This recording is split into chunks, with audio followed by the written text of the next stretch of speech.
Kadure her dem sare dilemin bute her dinali çaven reşve şevatari tu biranina ve dile kali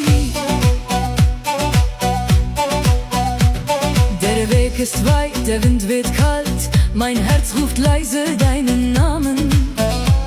Deine Augen tief wie der dunkle Wald sind der Grund, warum wir kamen.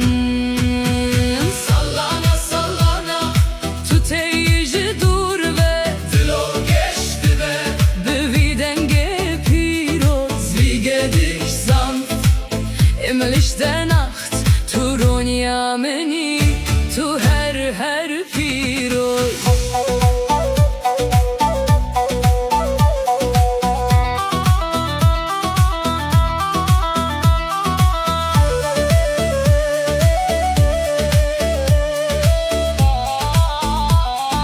Du bist mein Licht, für immer heilig.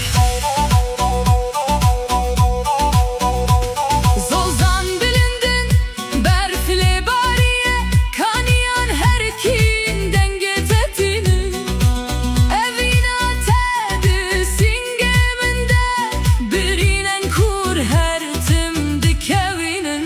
Die Berge hoch, vom Schnee bedeckt, die Quellen fließen, bringen dein Lied. Die Liebe, die du in mir geweckt, ist das Einzige, was noch tief in mir glüht.